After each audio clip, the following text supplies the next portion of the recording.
Está bien enfocado, ¿no? Sí. Dios te salve María, llena eres de gracia, el Señor es contigo. Bendita tú eres entre todas las mujeres y bendito es el fruto de tu vientre, Jesús. Santa María, Madre de Dios, ruega por nosotros pecadores, ahora y en la hora de nuestra muerte. Sentaos. Bueno, vamos a continuar con la historia de la salvación y vamos a dedicarnos hoy a estudiar fundamentalmente los libros de Josué y Jueces. Es decir, estudiar el periodo previo, una vez que ya los dejamos el último día con Moisés en el monte Nebo, entonces viene ahora la conquista de la tierra y el establecimiento en la tierra. Pero para estudiar esto de un modo más científico, más teológico, vamos a estudiar lo que se llama la corriente deuteronomista. Es decir, vamos a ver lo siguiente. El título genérico Israel como nación corresponde a la clase de hoy y a la del próximo día, donde estudiaremos la monarquía, que viene después de los jueces. En los libros de Samuel y los libros de Reyes. Y ahí hasta que los deportan a Babilonia, todo este periodo está contado por unos libros que se llaman la corriente deuteronomista.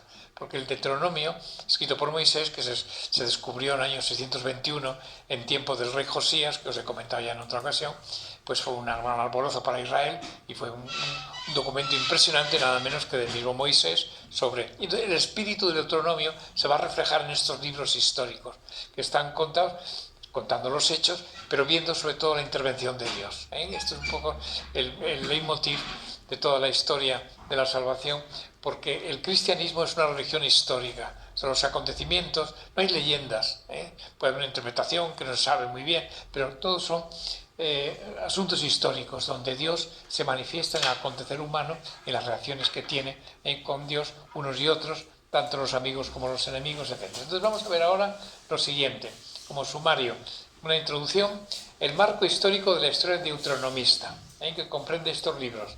Después del Deuteronomio, del Pentateuco, empezamos. Libros históricos. El libro de Josué, el libro de los jueces, 1 Samuel, 2 Samuel, 1 Reyes, 2 Reyes. Esa es la historia deuteronomista. Entonces, la interpretación de esta historia, que esto es interesante porque son unas cosas que, leyendo los textos, hacerte un poco de estudio, de reflexión, y yo lo mostraré de un modo más sencillo y rápido, el contenido que tiene esta historia que nos cuenta la Biblia. Y luego la voz de Dios en Israel. Esto lo veremos el próximo día, después de la monarquía. Los profetas son muy importantes. Es una institución, pero que aparece prácticamente con la monarquía, un poco antes. De hecho, los libros estos que vamos a ver, los judíos no lo llaman libros históricos, llaman los profetas anteriores, lo llaman ellos. Para distinguir de los profetas posteriores, que son los que nosotros llamamos profetas. Estos son libros históricos, pero para ellos los llaman profetas anteriores, porque ya la voz de Dios se manifiesta a través de esos acontecimientos y tiene un carácter profético para el pueblo judío. Ya sabéis, os dije el primer día, que los libros del Antiguo Testamento, tal como lo ven los judíos, son el Talmud, que son los 5 primeros, el Pentateuco. Luego vienen los Nevi'im, que son libros proféticos, que son estos, anteriores y posteriores. Y luego vienen los Ketubim, que son los escritos, que son lo que nosotros llamamos los libros sapienciales. No coinciden exactamente, pero es muy parecido. Bueno, entonces vamos a empezar con el primer tema, que es la introducción, y vamos a ver cómo es la posesión de la tierra prometida, los acontecimientos históricos y la llamada historia deuteronomista. Y para eso vamos a ver 3 cosas: principales sucesos de la historia de Palestina, el modo como la Sagrada Escritura interpreta los sucesos y finalmente la figura de los profetas. Esto es lo que vamos a ver. Pues yo lo iré hablando, será fácil recordarlo. La posesión de la tierra prometida. Fijaos que realmente aquí, en el libro de Josué, es donde acaba la promesa divina, porque había prometido a Abraham y a su descendencia que les daría aquella tierra.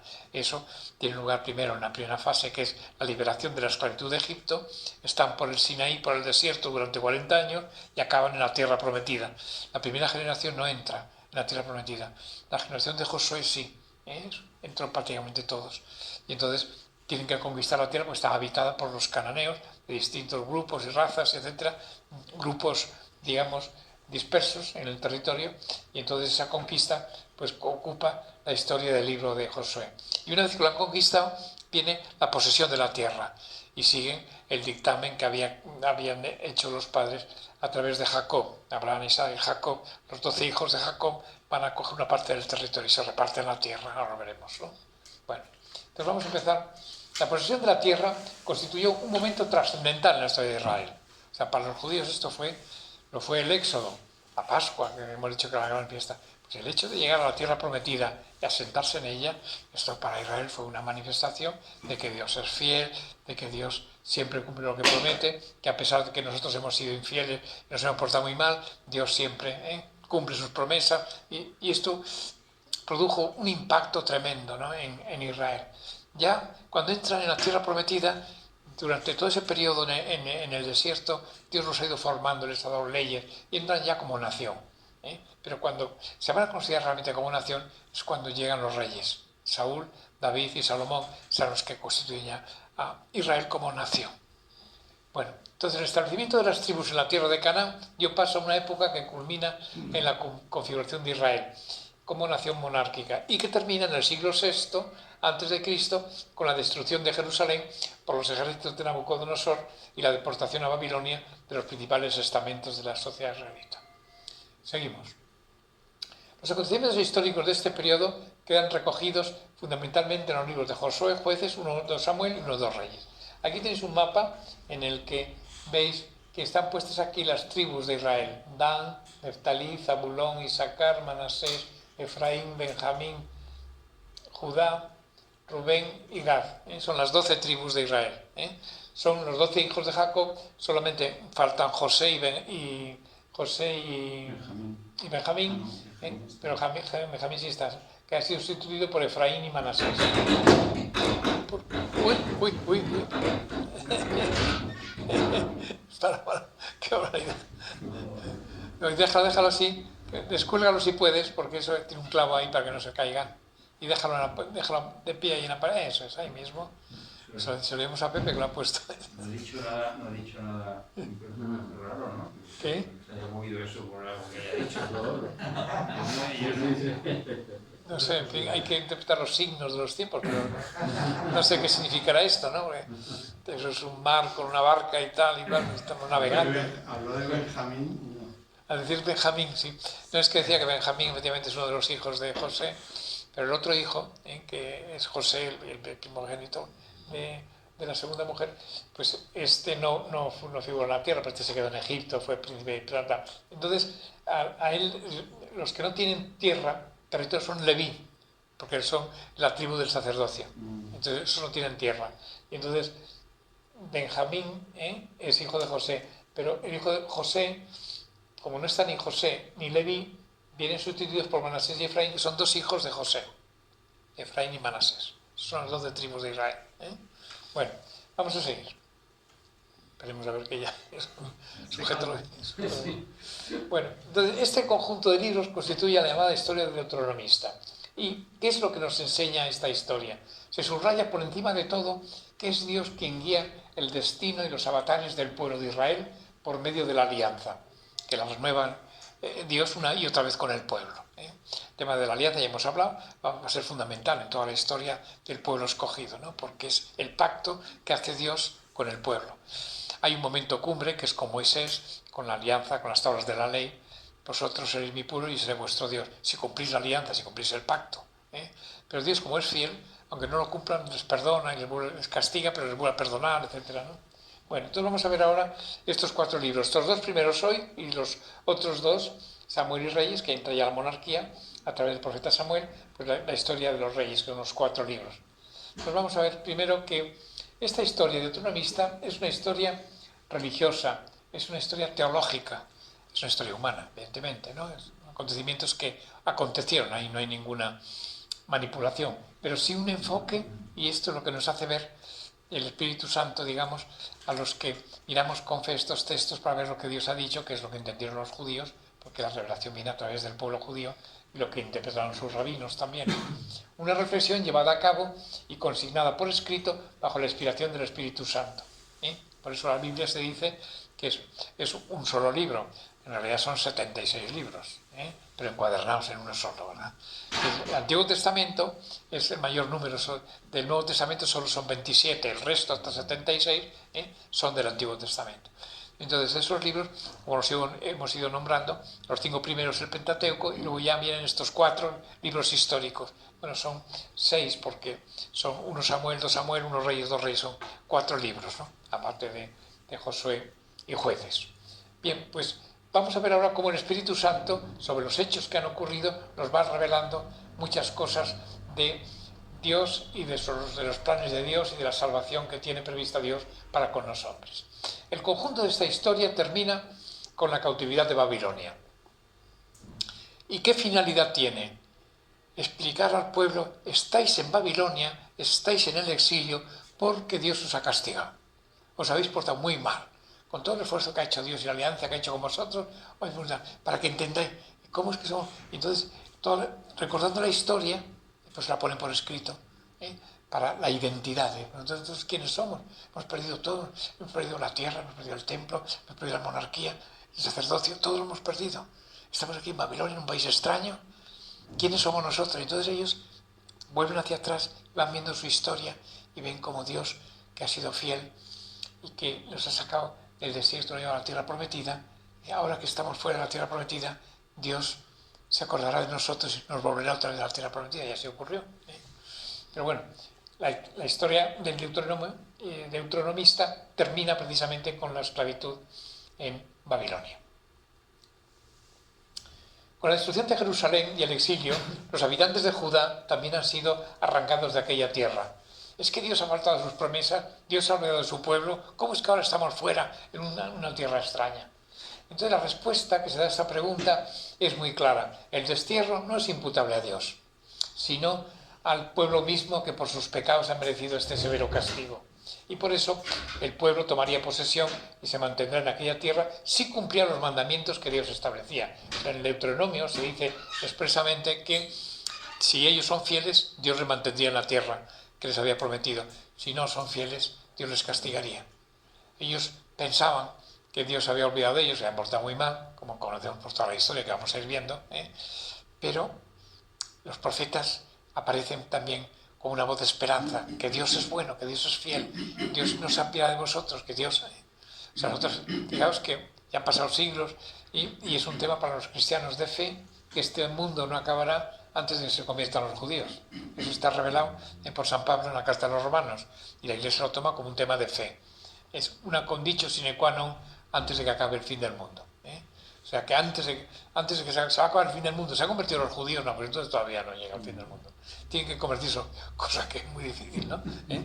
Para que se conviertan los judíos, bueno, un judío se ha convertido, y esto es muy bonito de judío, pero me refiero en conjunto, ¿no? El pueblo judío, que no siguen rechazando al Mesías, a Cristo, ¿no? Bueno, seguimos. Dios fue fiel a su promesa, les dio la tierra de Canaán. Esto es lo que cuentan los libros de Josué y de Jueces, que vamos a ver enseguida.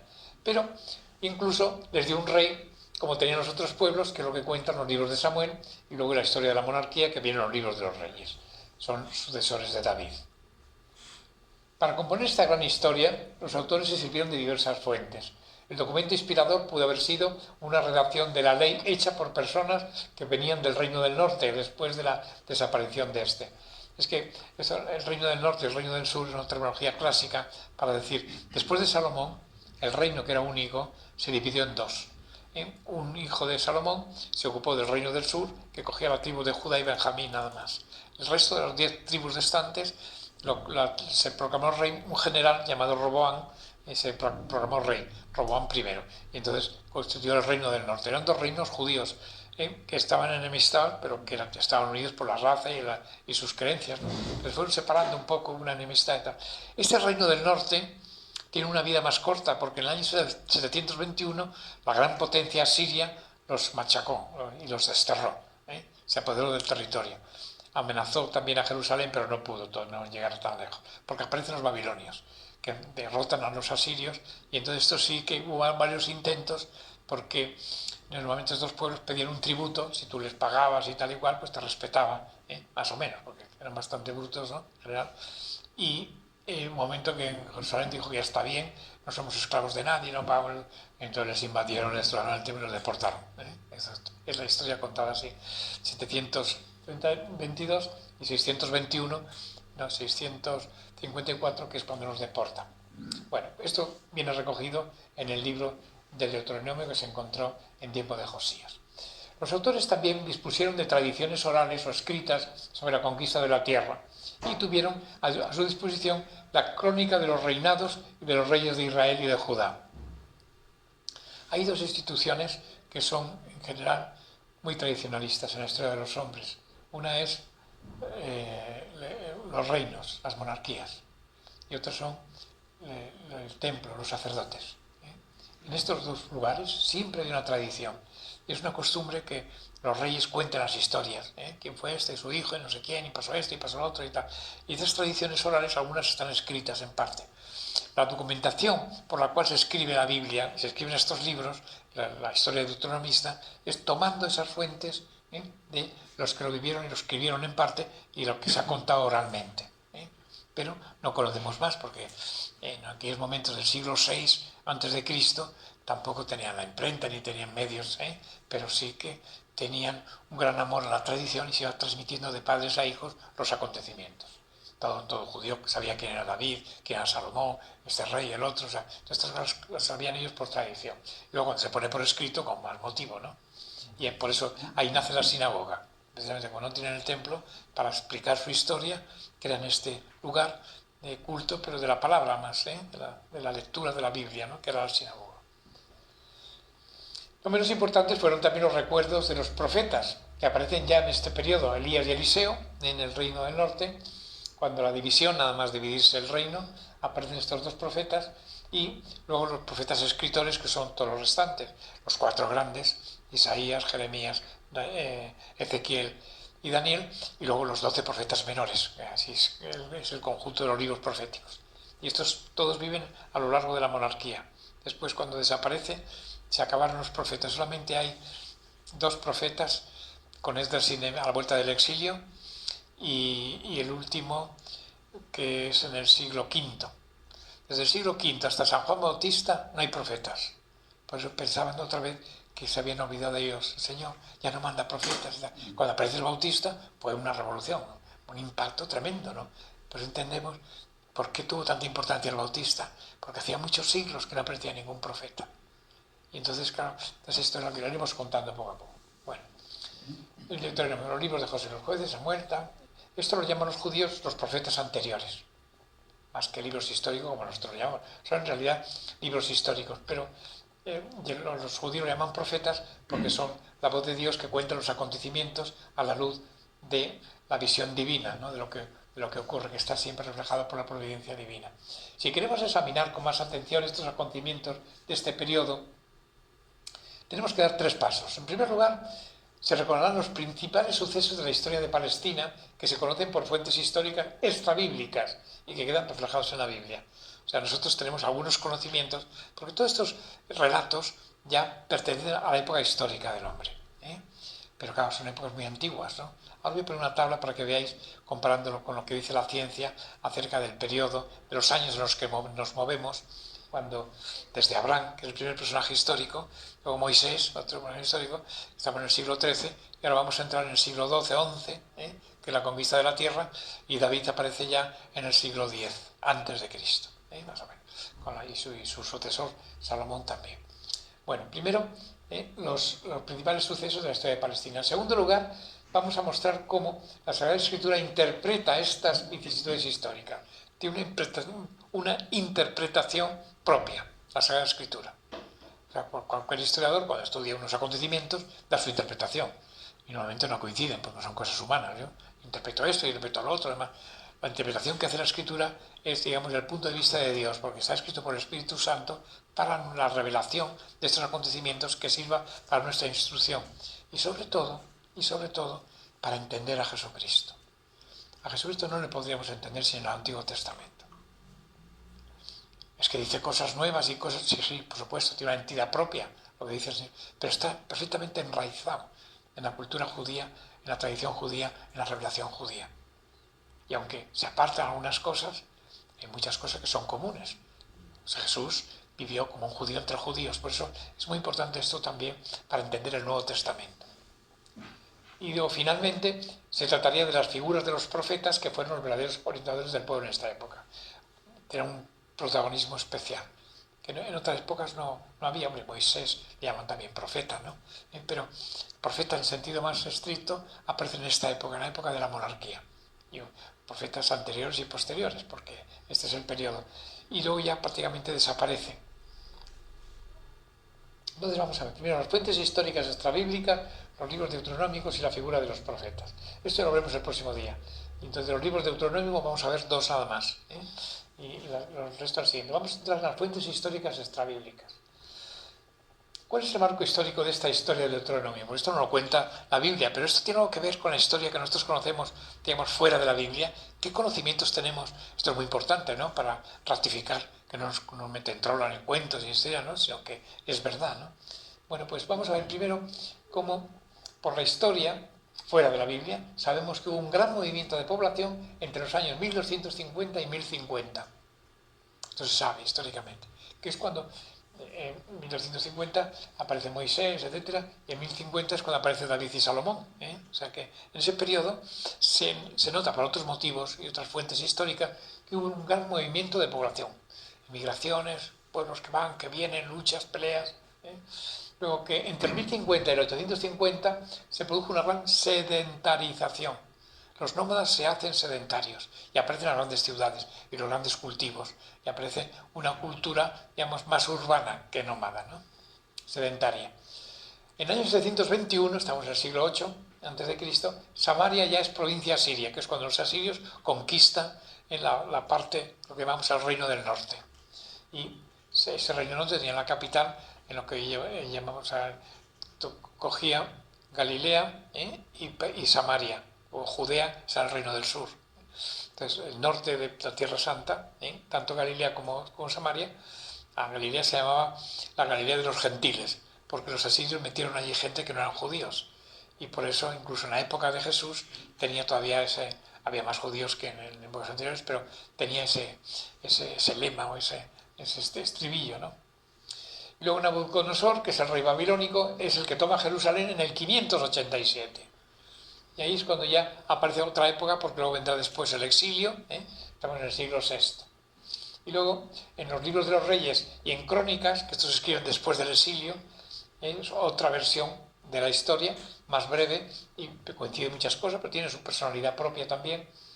Esto responde más bien al espíritu de la vuelta del exilio, de la alegría del exilio, con Esdras y Nehemías, un laico y un sacerdote, que son los principales protagonistas de esa vuelta a la tierra prometida. Bueno, y cuentan unos cuantos sucesos. Entonces, por las fuentes extrabíblicas, fijaos, bueno, ahí veis, hay varios reinos, ¿no? Está Egipto, que es un reino que tenía mucha potencia durante siglos anteriores, y tenía su dominio sobre esta franja más oscura, y ahí está Tierra Santa. Este es el Mar Muerto, y el lago de Genesaret, está muy estilizado. Aquí está el mar Mediterráneo, el desierto, y luego había unos grupos aquí, que es la tierra de Elam, Babilonia, que es esta zona, y luego Asiria, que es esta zona de aquí. Aquí vendría el gran imperio asirio, y de aquí se formaría el gran imperio babilonio. Luego vendrían los persas, que son en esta zona, medos y persas, en esta zona, y luego ya vienen los griegos, y luego los romanos. Son los grandes imperios que se van sucediendo a lo largo de esta historia bíblica. Ahora vamos a ver que las fuentes bíblicas coinciden en muchas cosas y narran los acontecimientos de la historia deuteronómica, que es como sigue, más o menos. En los años 1250-1050 hubo un gran movimiento de población en todo el Medio Oriente, que afectó también a la tierra de Canaán. Tierra de Canaán, lo que llamamos Palestina hoy, ¿no? La Tierra Santa. O sea, Galilea, Samaria y Judea, esas 3 provincias, como le llamaba el Imperio Romano. Gentes llegadas de otros lugares comenzaron una colonización y explotación agrícola de los altos de Efraín en la Palestina central. Esto se sabe por las excavaciones arqueológicas, claro, y por los estudios que se han hecho de otro tipo conectados con esos datos históricos. En ellos, y de acuerdo con las características más apropiadas de cada terreno, fueron apareciendo zonas dedicadas al cultivo de los cereales, productos de huerta, vino, aceite, así como el pastoreo. Y en esa época se encuentran los relatos recogidos en los libros de Josué, de los jueces, sobre los asentamientos en Canaán de unas tribus llegadas del desierto procedentes de Egipto. O sea que esto, aunque no se dice en la historia universal, pero se ve que hay unos movimientos de gentes que pasan a ocupar la tierra de Canaán. Y luego los hicsos que vinieron del norte ocupan la parte norte de esa tierra, etc. Entonces aquí hay un cuadro, y esto vamos a leerlo despacio, porque sitúa perfectamente Pero nosotros, desde el punto de vista de la cronología histórica, distinguimos el periodo paleolítico, que es 300.000 años antes de Cristo. 300.000 años antes de Cristo. Ya hay rastros, no de seres humanos, sino lo que se llama el paleolítico inferior. El paleolítico medio son 100.000 años antes de Cristo. El paleolítico superior, 35.000 años. O sea que, por tanto, el paleolítico va desde los 35.000 a los 300.000. Nos metemos ya en la noche de los tiempos, ¿no? Después de 300.000 años ya no sabemos si hay algún hombre o no, porque está toda la formación del cosmos, ¿no? También, ¿no? Que se va haciendo, que es muy superior a todos estos años, ¿no? Estos son, nada, unos minutos, ¿no? Hay un chiste que cuentan los judíos que dice que estaba rezando un judío en el muro de las lamentaciones. Y estaba rezando como atrás, moviéndose tal y cual, ¿no? Y le decía el judío en su oración a Dios: oye, Yahvé, vamos a ver, es que tengo mis dudas y mis cosas, pero eres tan grande, eres tan inmenso, que, ¿cómo te diría yo? Para ti, 100.000 millones de años, ¿cuánto tiempo es? Y le contesta Yahvé: pues unos minutos. 100.000 millones, unos minutos. Y entonces el judío le dice: Yahvé, ¿y 100.000 millones de dólares? Le dice Yahvé: unos centavos. Yahvé, ¿me prestas unos centavos? Sí, pero espera unos segundos. El chiste cuentan los judíos, ¿no? Bueno, pues fíjate, después del paleolítico viene el mesolítico. Bueno, el mesolítico son 15.000 años. Aquí es donde empieza ya la cultura, muy rudimentaria, la natufiense, dicen los... Y en el año 1000 empieza ya el neolítico, lo que se llama protoneolítico, primeros pobladores sedentarios. Hasta entonces no hay constancia de que cultivase la tierra, que viviesen en ciudades, vivían donde podían, en las cuevas y tal, sobrevivían, porque claro, tenían lo que hemos visto a veces en algunas películas y tal, ¿no? Los primitivos pobladores de la tierra, ¿verdad? Estaban en las cuevas, pintaban en Altamira unos bisontes, no sé qué y tal, comían, se refugiaban, comían pues de pieles y poco más, que no tenemos ningún vestigio más. Posiblemente hicieron más cosas, pero no nos ha quedado nada de eso. Que había, a partir de aquí ya empieza a recogerse cosas, los pobladores sedentarios. Y luego en el neolítico, que ya, fijaos, es del 8.500 a 7.500. Fijaos que David está en el 1000, pero Abraham está en el 1900. Estamos aquí ahora en el 85, en 8500 al 7500. Este es lo que se llama el precerámico. Hasta entonces no ha aparecido todavía la cerámica. Hay unos yacimientos en Mureybet, Jericó. La ciudad de Jericó es de esta época. Es la ciudad más antigua del planeta. Jericó, la famosa del ciego de Bartimeo, que está allí al lado del Jordán, una ciudad antiquísima. Ahí se han descubierto unas 8 o 10 ciudades, una sobre otra, ¿no? Jericó. ¿No era Ur la más antigua? No, Jericó es más antigua. Ur también es muy antigua, sí. Pero es más, en esto dicen los geólogos, que es más antigua todavía Jericó.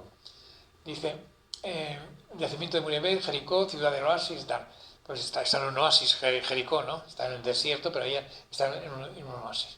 Y luego viene ya el neolítico, 7.500 a 6.000, precerámico B, lo llaman, y neolítico cerámico A, de 6.000 a 5.000, es para que no se acumulen tantos años, lo van clasificando para precisar un poco más, ¿no? Entonces, ahí aparece el Yamulquiense en Jericó. Luego, del 6.000 a 5.000, el cerámico A, la fundación de Biblos, la cultura tauniense. Entonces, empiezan aquí las primeras señales de la escritura, todavía en piedra o en barro, con la llamada escritura cuneiforme, con una cuña iban haciendo cosas, ¿no? Entonces, luego, después del neolítico, viene el calcolítico, ya nos ponemos en el 4.300. Aquí viene la cultura gasulense, los campesinos y los pastores. Aquí empieza la primera, o sea, así como los dólmenes y los menires, que de difícil datación son de esta época, del neolítico cerámico B. En cambio, los campesinos y los pastores son, o sea, Caín y Abel son dos personajes típicos de esa época, porque uno es agricultor como es Caín, y otro es pastor, como es Abel. Eran las dos profesiones fundamentales de los hombres que empiezan en la sedentarización, cuando dejan de ser nómadas. Se sitúan en un territorio, o cuidan el ganado, o cultivan la tierra. Pero hasta entonces, ¿no? Entonces viven un poco de los frutos de la tierra, por eso digo, este es un periodo muy interesante. Perdona, en el calcolítico, ¿no? Caín y Abel, más o menos. Sí. Caín y Abel eran hijos de... Eran de Adán y Eva. Y entonces Adán y Eva empiezan ahí, los anteriores... No, por eso es que no son históricos. No. Es que Adán y Eva no son dos personajes históricos, ni Caín ni Abel tampoco, porque el hebreo todavía no existía, son dos nombres hebreos.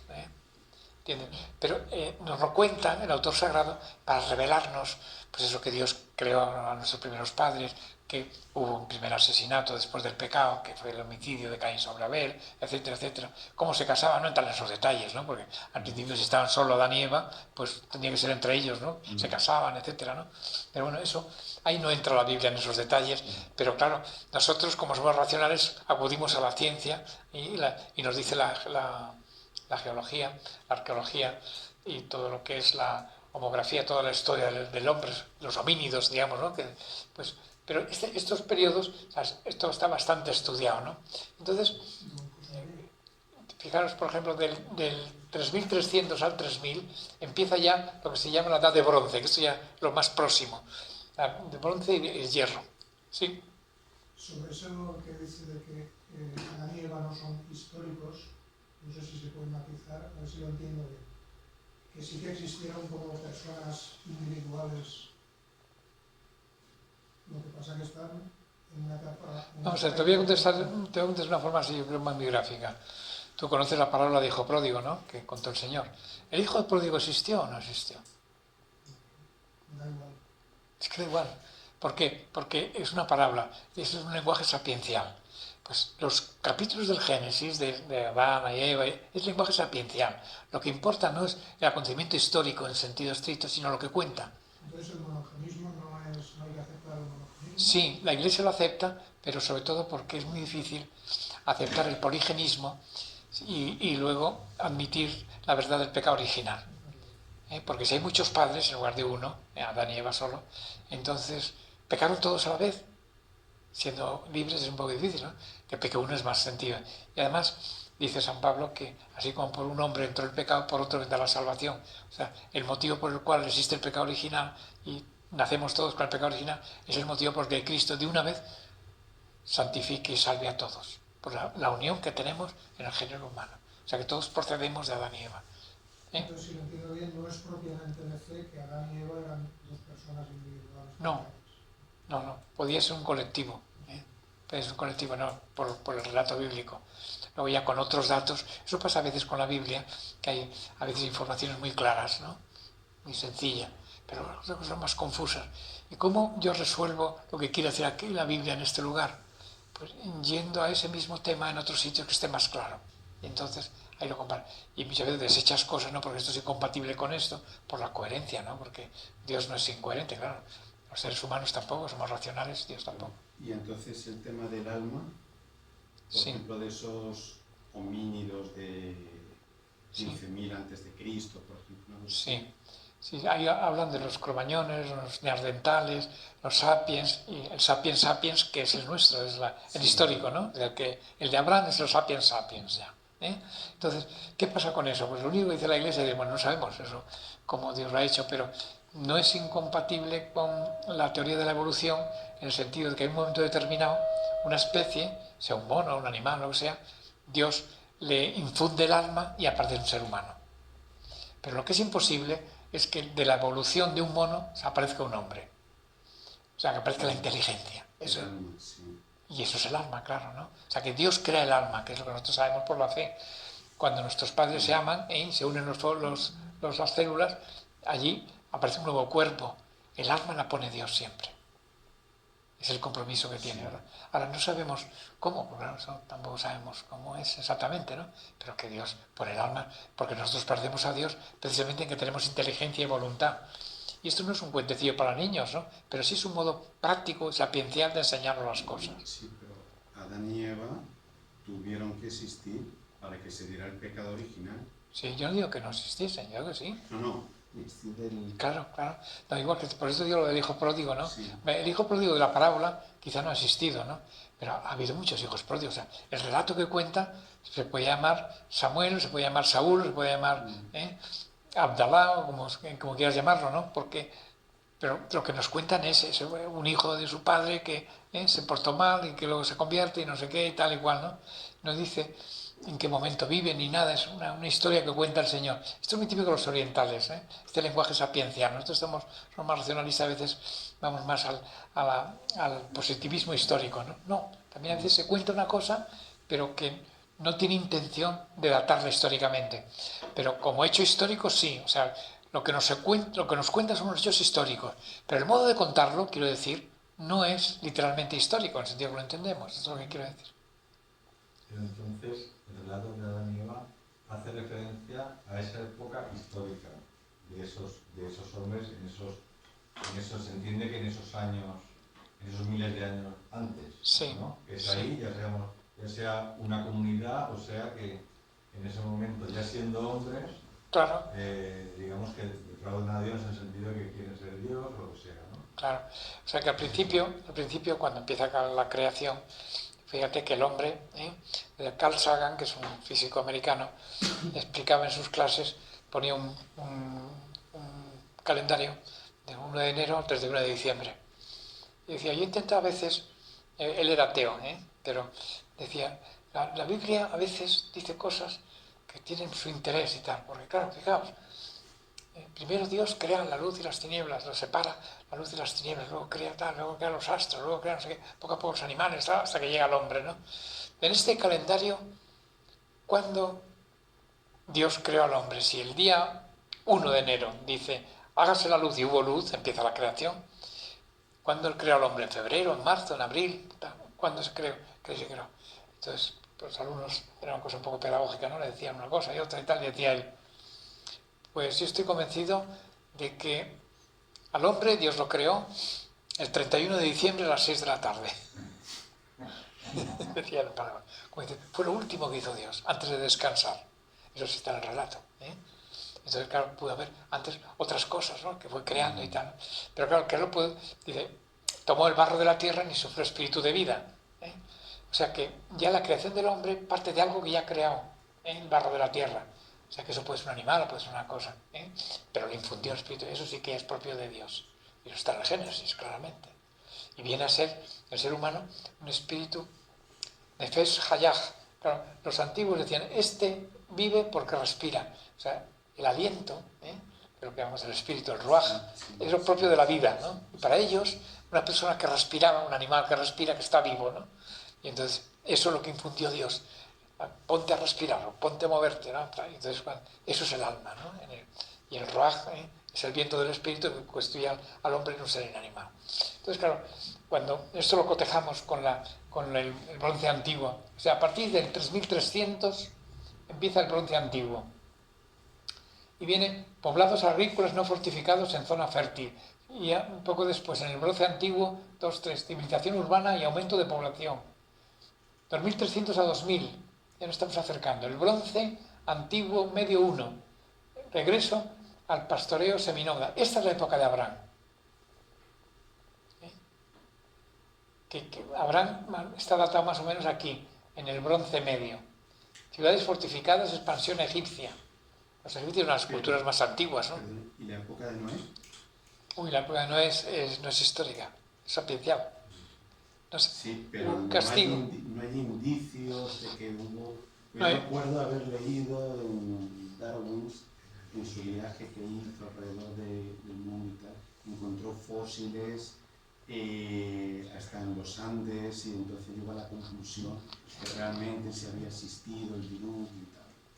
Sí, son hipótesis, se han hecho muchas hipótesis y tal, pero no hay ninguna hasta que compró el asunto.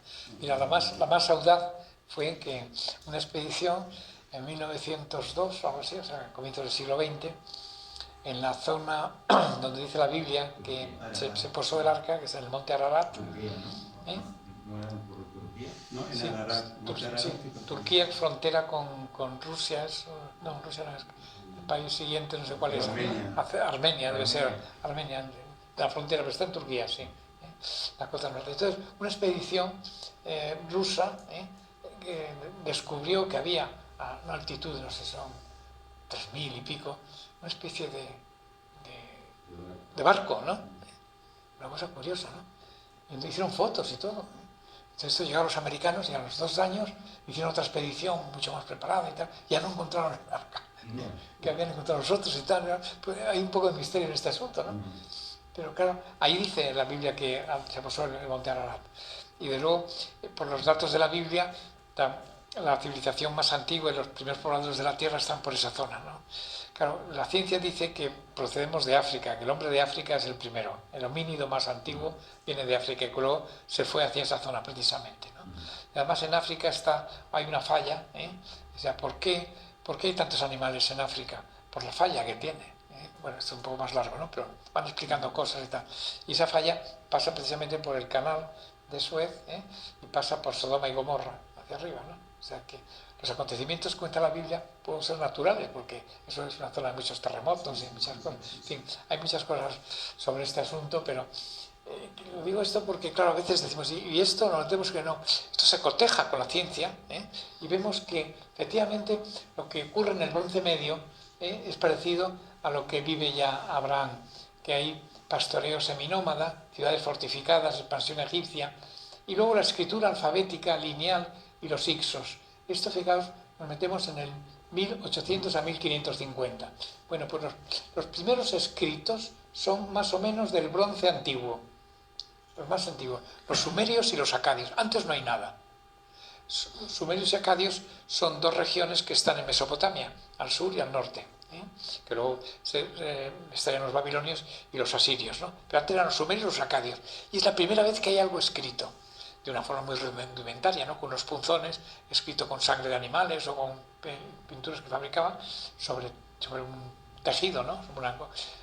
Más antiguo es lo sobre la piedra, hay algunas cosas más antiguas. Pero es de esta época, antes no hay nada. Entonces, claro, el hebreo, por ejemplo, es del 2500, 2800 antes de Cristo, los primeros vestigios que hay del hebreo. Pero ya antes estaba el egipcio, el jeroglífico egipcio y otras formas, ya estaban. Esa es la época en la que empieza la humanidad a sedentarizarse y a crear una cultura, y entre ellas está la escritura, ¿no? Bueno, pues claro, fíjate que precisamente de eso la Biblia se escribe pues poco después que el hombre empieza a escribir, o sea que, vamos, lo que se cuenta en la Biblia se escribió en el siglo VI antes de Cristo, ¿no? Pero fijaros, también es muy interesante porque luego vas bajando y te metes en la edad de bronce, que ya no es muy próxima, y dice después, el bronce reciente, 1550-1400, dominación del imperio nuevo egipcio. Aquí ya aparece toda la cultura egipcia con todo su esplendor, 1550 a 1400. Los israelitas abandonan Egipto, 1400-1130, en ese periodo. Ya, eso está ya más o menos probado. Y luego, después, en el 1180-1150, viene el inicio del periodo israelita, los pueblos del mar. Estos son los ixos. Cuando se hacen, el faraón era un ixo, o sea que esto dominaron Egipto y establecieron. Y entramos en el hierro. El hierro 1150 a 1000, desarrollo demográfico y época de los jueces. Esto es lo que estamos estudiando ahora. Esta es la época de las grandes emigraciones. Y también es un momento también clave porque ya en el año 1000 aparece la monarquía en Egipto. En el hierro 2, digamos, están los reinados de David y Salomón. Eso ya está probado.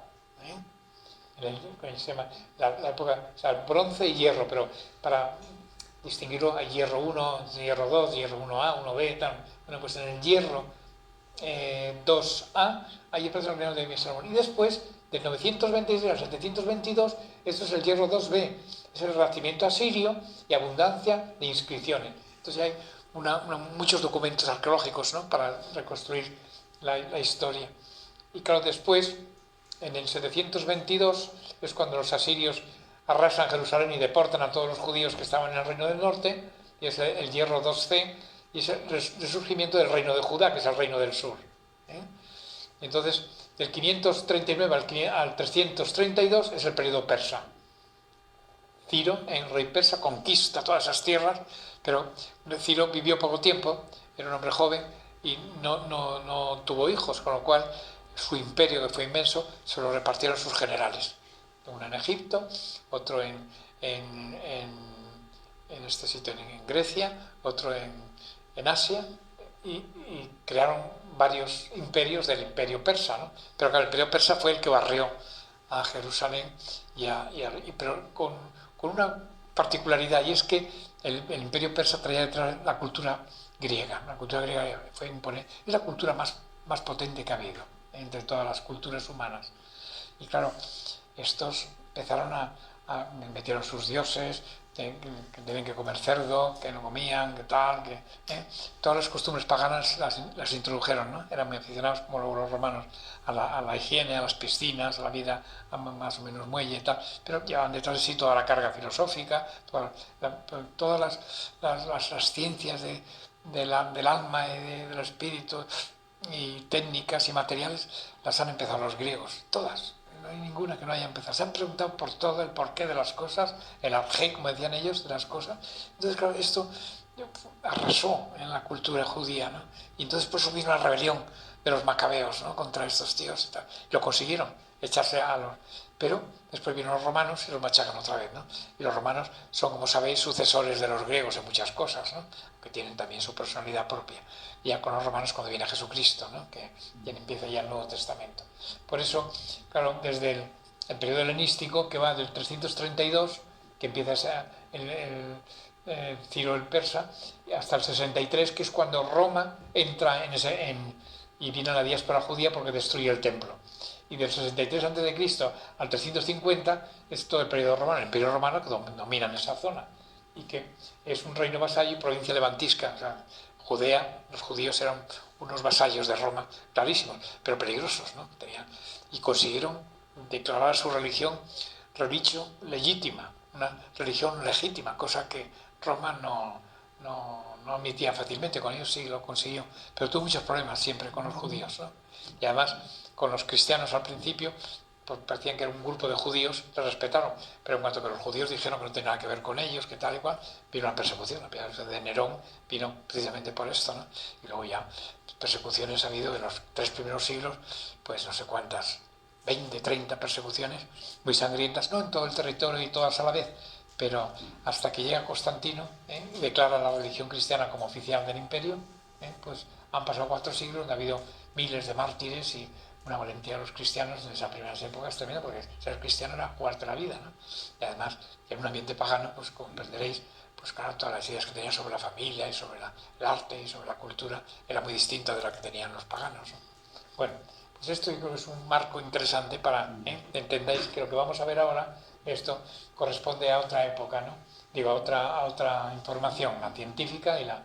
Fijaos, por ejemplo, en este mapa pone yacimientos de la Edad de Hierro en Palestina. Bueno, Palestina es uno de los lugares del mundo donde hay más excavaciones, pero algo así como el doble de cualquier otro lugar del mundo, porque siempre, como ahí estaba el origen de muchas cosas de la humanidad, aparte de toda la religión judía y la cristiana, ¿no? Pues entonces, fijaos, todos estos puntos negros son yacimientos, pone aquí, yacimiento del periodo de bronce y hierro. En cambio, yacimiento del periodo del hierro, los blancos, que son unos cuantos, ¿veis? Todos estos. Y luego aquí, Próximo Oriente, en la Edad de Hierro, cómo estaba distribuido. Entonces estaban aquí ya Egipto, que ha estado siempre aquí.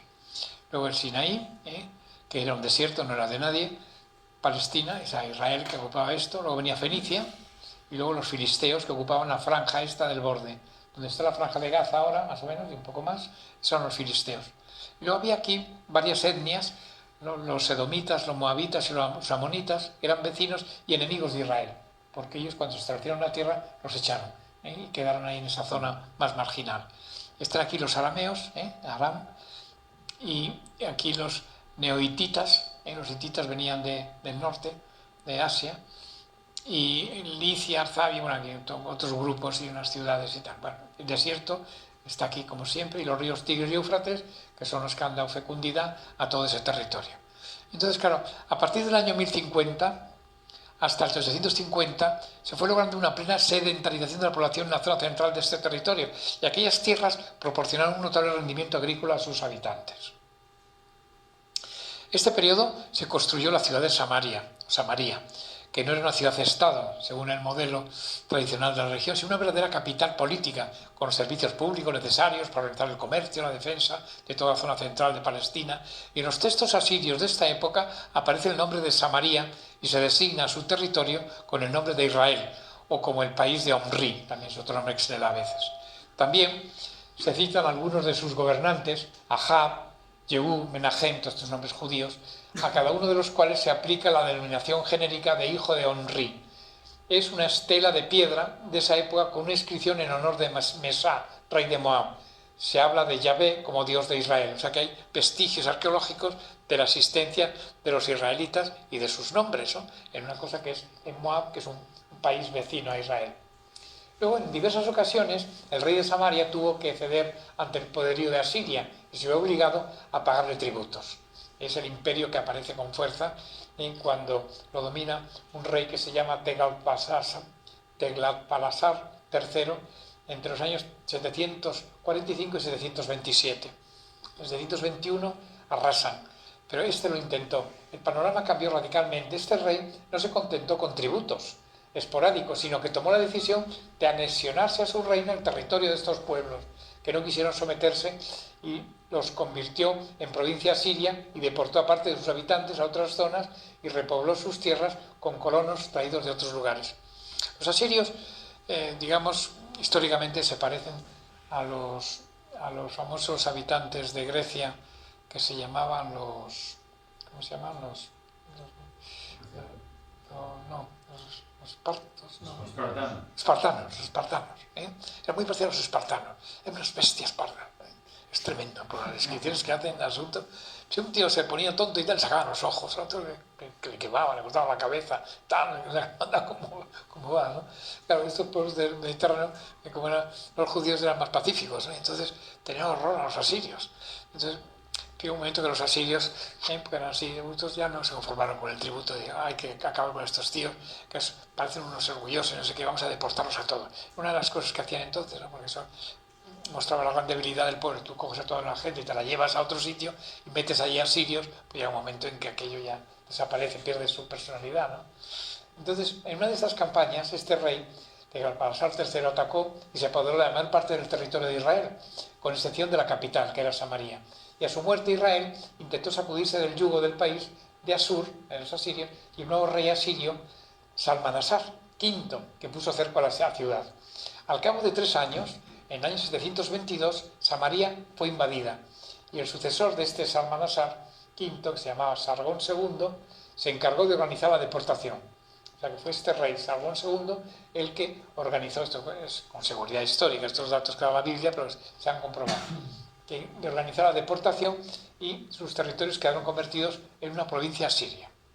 Bueno, con lo cual, esto forma parte del castigo, no solamente el reino se dividió en 2, sino que el reino del norte desapareció prácticamente, ¿no? Entonces, claro, los que se quedan en el reino del sur son los que se consideran judíos. La pureza judía vendrá después en el exilio, porque a estos ya no los admiten como judíos. Judíos son ellos nada más, los otros ya no son judíos, están mezclados con los asirios, han perdido toda su identidad. Estos datos, bien documentados en testimonios extrabíblicos, son coherentes con las noticias que nos han transmitido los libros de los reyes, cuenta toda esta época de la monarquía. Tuvo a Samaria por capital a partir de Omri, un rey impío. Fue gobernada, entre otros, por Ahab, también otro que se las trae, Menahem, y cayó finalmente en manos del rey de Asiria, que deportó a la población. Es que los reyes además se portaban muy mal, en general, ¿no? Solamente 2 o 3 reyes buenos de la lista de los 20 reyes, solamente 2 o 3 que son ejemplares, los demás. Desastre. Porque adoran a los dioses, se hacen politeístas, se casan con varias, no sé qué, tienen hijos de cuánto y tal, y unos bollos, y los profetas, ¿no? Tal, ¿eh?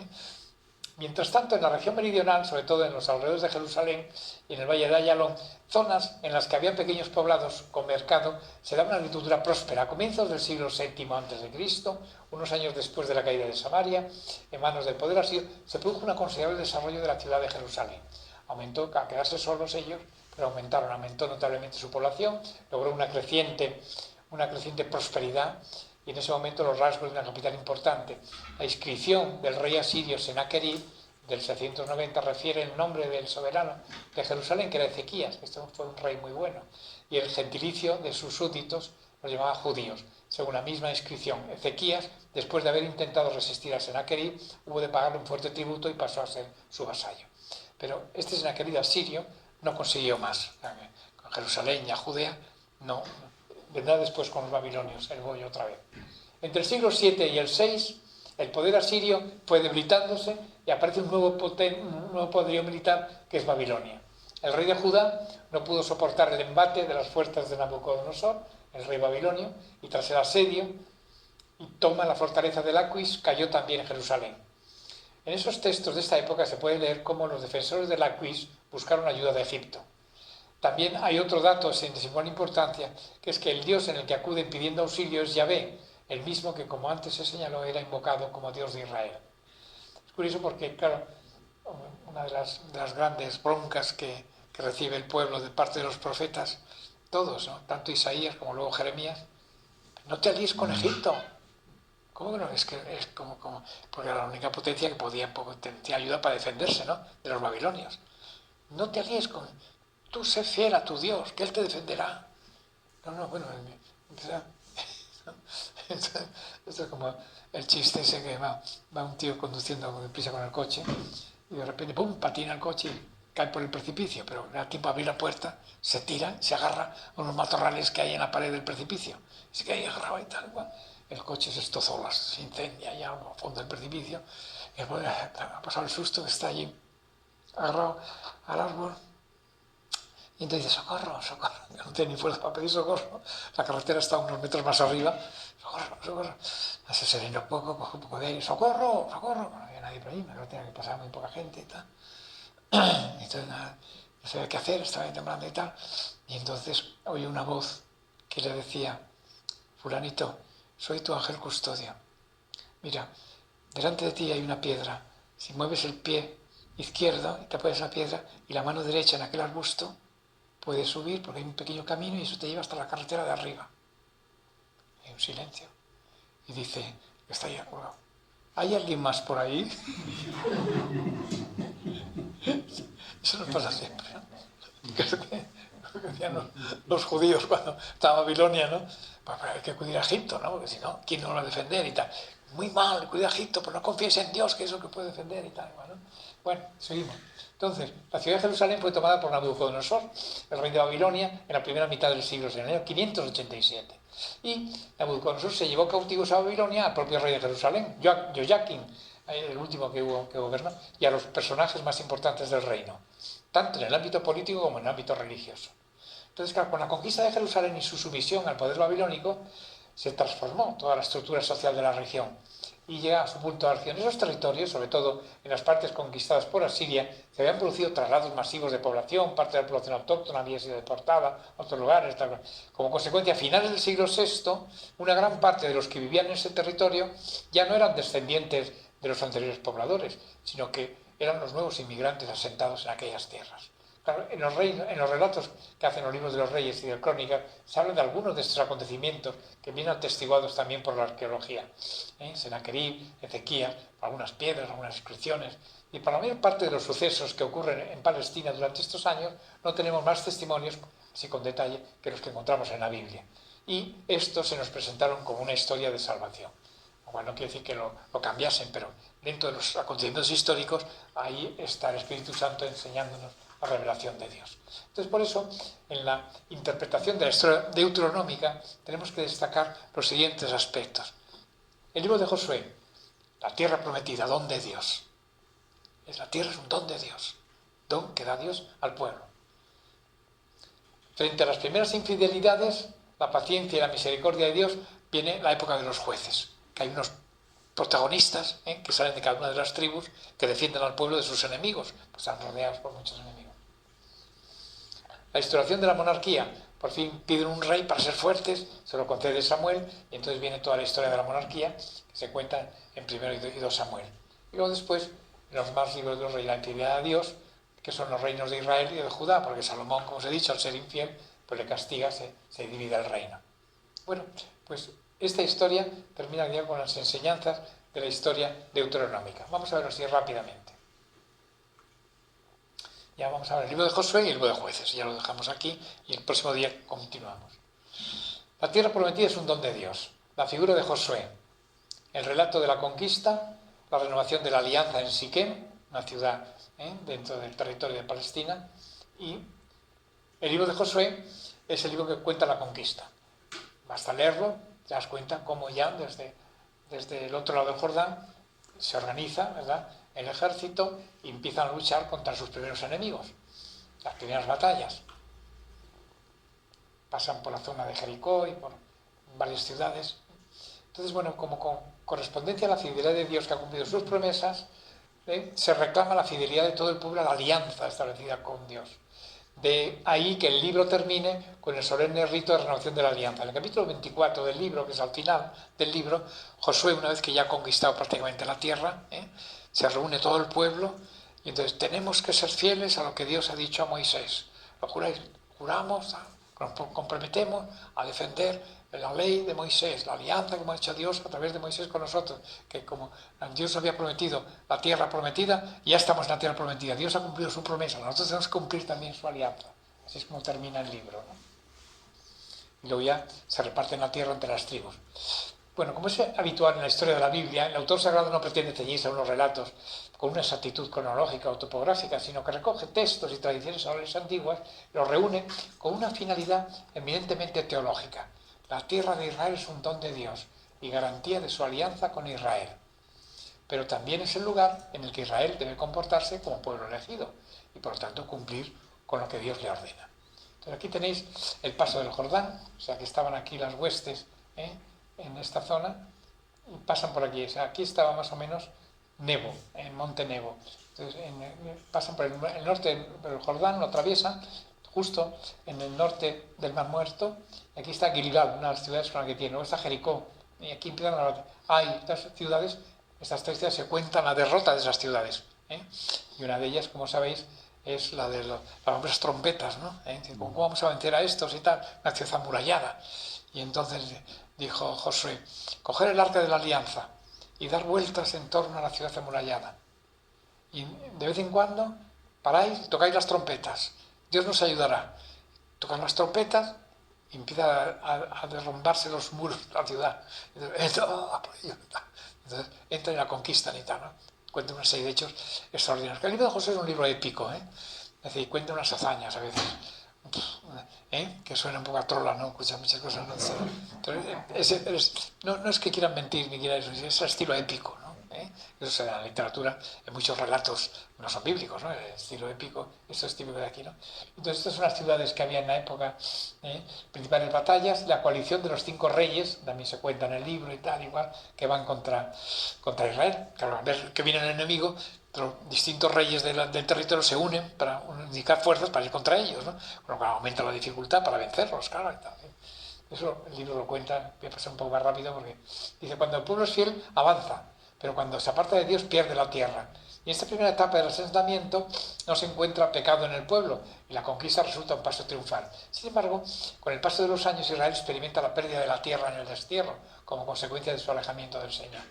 Y sin embargo, gracias a la fidelidad de Dios, puede mantener esa esperanza. Y aunque pueda parecer una meta inalcanzable, Dios es fiel, su poder no conoce límites. Una de las tradiciones frecuentes de este libro de Josué es el anatema, Jerem, en hebreo, que consistía en deshacerse como ofrenda a Dios de todo el botín de la guerra, fueran objetos o fueran personas. Cuando conquistaban algo, lo devolvían, dinero o las personas a sus tribus y tal.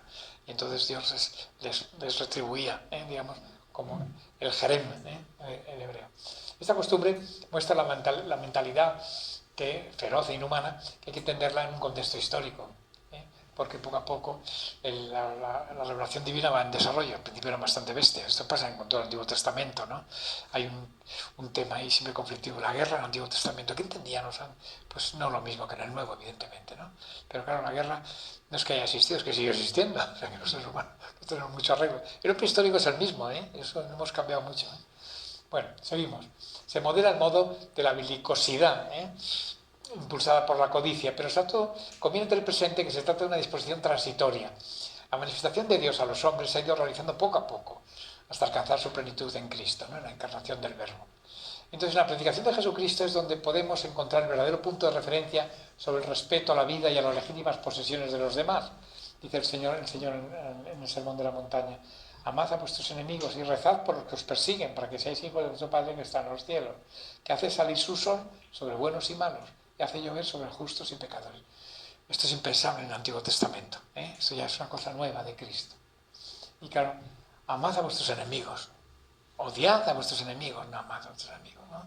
Y esto ya es la novedad de Cristo, ¿no? Bueno, hay más cosas, pero en este caso Josué fue el instrumento que Dios se sirvió para que su pueblo le diese la tierra prometida, ¿eh? Que se lo había prometido a Moisés durante su peregrinación por el desierto. Entonces el propio Josué, una vez que ha culminado la toma de la posesión de la tierra, será el mediador de la alianza. Josué es un término que es como Jesús, tienen las mismas consonantes. Dios salva, significa. Y fue un salvador, claro, del pueblo, como es el Señor, ¿no? Jesús, José también tiene las mismas consonantes, también significa lo mismo, Dios que salva, con distintos matices, ¿no? Josué prefigura a Jesús, Salvador y guía. Bueno, aquí las operaciones han reconstruido las batallas contra los distintos grupos, pero no un pueblo solo, eran varios. Los más importantes van a ser los filisteos, pero vamos, hay muchos grupos, ¿no? Y aquí tienes unos mapas de la situación después de la conquista de Josué, después que acaba la conquista, así es como queda el territorio. Entonces aquí veis que en este mapa hay unos simbolismos, pone ciudad refugio, ciudad no tomada, ciudad de ubicación incierta, territorio bajo control israelita, territorio pendiente de conquistar. Aquí se matiza que no es que se adueñaron de toda la tierra y todos los pueblos, no, había tierras y pueblos que no conquistaron, no pudieron conquistarlos, ¿eh?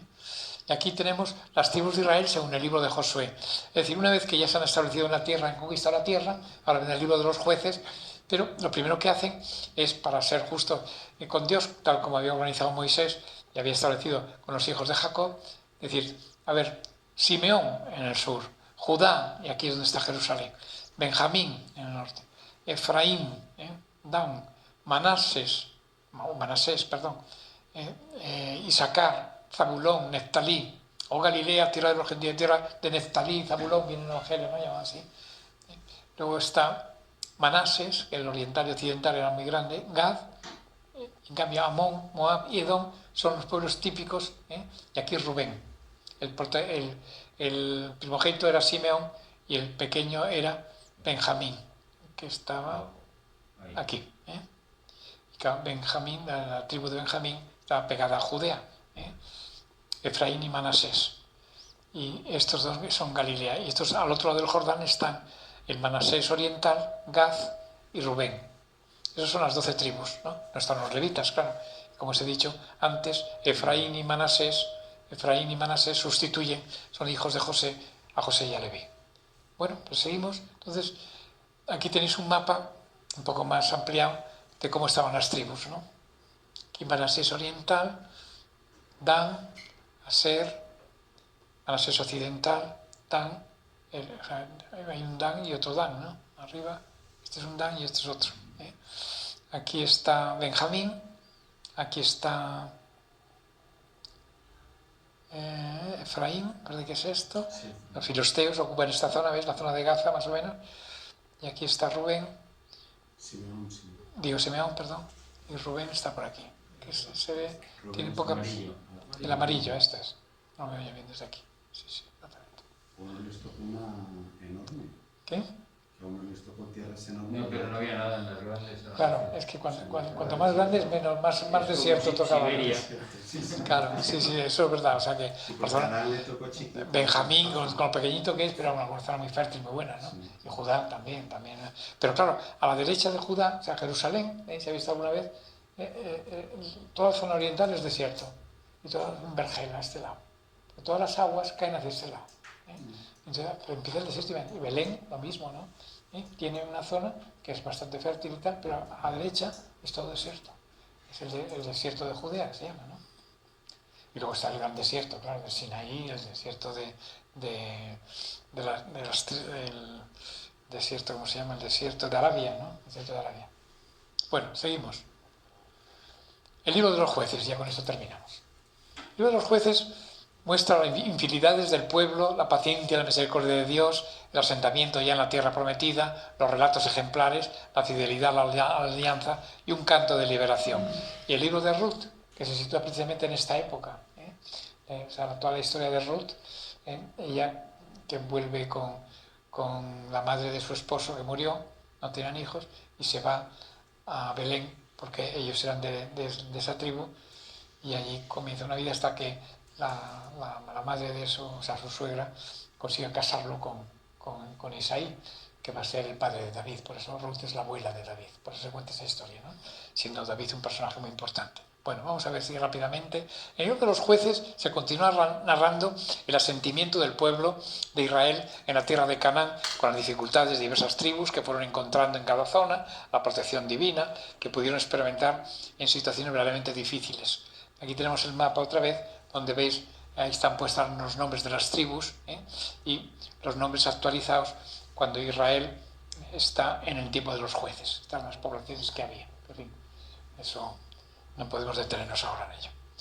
Y su actuación responde a un esquema adoptado por el autor sagrado. El pueblo cede ante la tentación de la idolatría, adorando a otros dioses.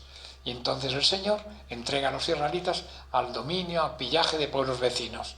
Los edomitas, los moabitas, los cananeos, los madianitas, los amalecitas, los amonitas, los filisteos, son estos pueblos que estaban en esa zona y que son enemigos de Israel. Entonces Israel se arrepiente, entonces el Señor los protege, los salva de la presión y suscita un juez que es un personaje carismático al que corresponde la tarea de gobernar en el ámbito civil y en el ámbito militar. Pero con cierto caos, por eso ellos piden la monarquía, para que un rey unifique todo, ¿no? Hay cada uno a su bola, ¿no? Cada tribu, digamos, ¿no? Entonces, los ejemplos que ponen, ahora veremos, los relatos ejemplares que se incluyen en el libro toman su argumento posiblemente de datos tradicionales de diversas procedencias. En total se habla de 12 jueces, uno por cada tribu, pero solo se desarrollan con cierta extensión las hazañas de 6 de ellos. Cada tribu había ido recordando las hazañas de sus héroes y transmitiéndolo de padres a hijos. Esto es lo que recoge luego el autor de la Biblia, ¿no? En el siglo VI a.C. Todos estos relatos, estamos en el siglo XI a.C. Todos estos relatos fueron agrupados en este libro para ilustrar la enseñanza teológica fundamental propia de la historia deuteronomista, la inquebrantable lealtad de Dios en contraste con las reiteradas infidelidades de Israel. De ahí nace la noción clarísima que Dios es un Dios de misericordia, lento a la ira y rico en piedad, porque siempre con el hombre tiene una paciencia enorme, y Jesucristo pues lo lleva a su plenitud y nos lo hace ver con absoluta claridad, ¿no?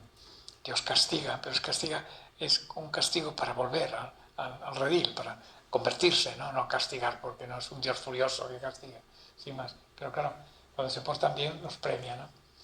Por eso los gastos genuinos de cada relato han sido respetados, y en algunos relatos resultan un poco chocantes para la enseñanza general, ¿no? que tratan de transmitir.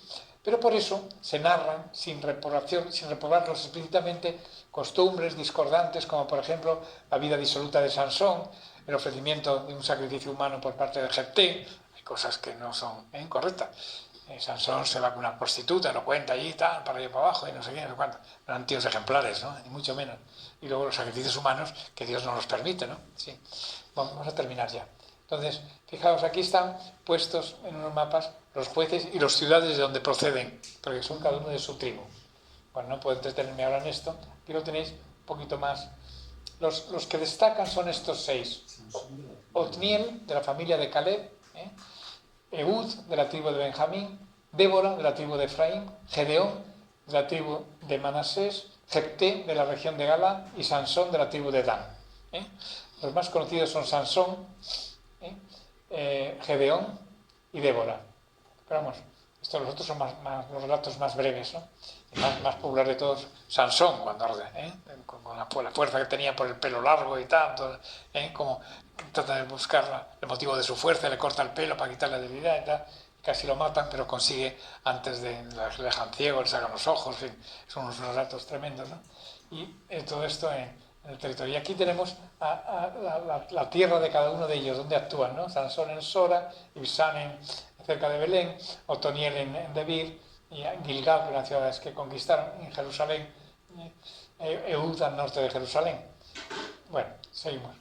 Y aquí está, bueno, otro esto. Bien. Entonces vamos a terminar diciendo que Dios se va revelando progresivamente a través de la actuación de estos hombres que no son en sí en un modelo, pero sí que Dios pues respeta la alianza, los protege.